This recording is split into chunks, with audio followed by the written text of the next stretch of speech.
Hi, back to lecture. So, we have discussed about the landslides in Sri Lanka, the probability and the impact, and tsunamis. Yes, we have discussed. We know probability is very less, but the impact is very high. COVID 19, after 100 years actually, after 1918, they have this kind of a global shutdown. Olympic postponement, yes, very rare, but the impact is very high. So it's economic loss and all the things. So this is the basic principle of risk management. So now we'll go to the risk management process, how to manage it. So there are four steps basically: identify risks, assessing risk, addressing risk, and reviewing and reporting risk. So other subordinate things also there. These are the main four items of risk management process. Identify risk. First of all, four stages we can explain like this: identify hazards, assessing risk, maybe analyzing back office work. We have to assess that one. We have to have a mathematical formula. But the real challenges are addressing risk and reviewing and control, because addressing and reviewing you have to deal with people, community, so it may be very sensitive. So even this curfew period, COVID-19, have you seen that people are obeying 100%? No, very rarely, because people are always reluctant to oblige for a change.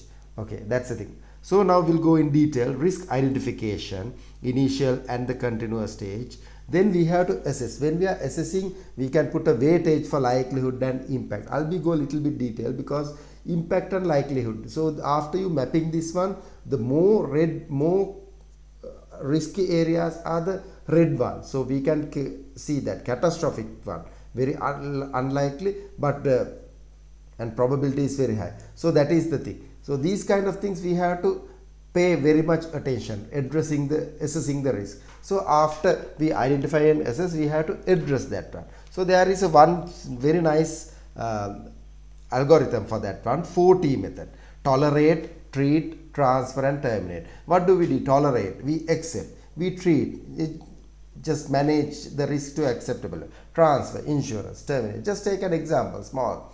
There's a small drizzle in outside, so we don't care, we don't take an umbrella and we just go out. So but take, if it's a big rain, so then you treat it, you take an umbrella and go. But if it is heavy rain, sometimes you can tell somebody else to go and do that one.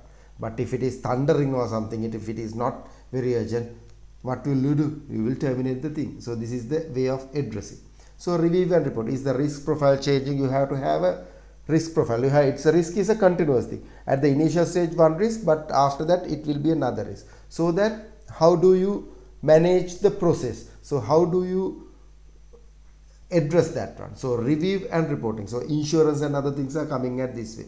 So there are a lot of types of risk: financial risks, capital risk, revenue risk, procurement risk, operational risk, change risk, health risk, environment risk, reputational risk, statutory risk, or any other thing. So you can name, it is a risk actually.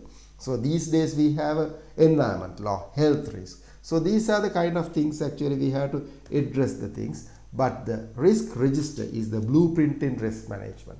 So you will have to train, if you are going to be a project manager, you have to maintain a risk register, because that is the place where you have to continuously, daily, like safety officer, you have to check that all the risks and hazards, because whatever the project you have successful things, you will not be able to reap your benefits or the profits if you have one or two accidents or something. So that is the kind of risky things you have to overcome.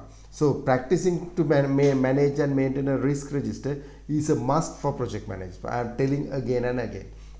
The risk register, this is a continuing and evolving document. Risks come and they go depending on the stage of the project, how the risks are managed. So this is the thing. So I'll be teaching you how to manage a risk, how to maintain a risk in another YouTube. So until that, I hope you have enjoyed this one. Thank you very much.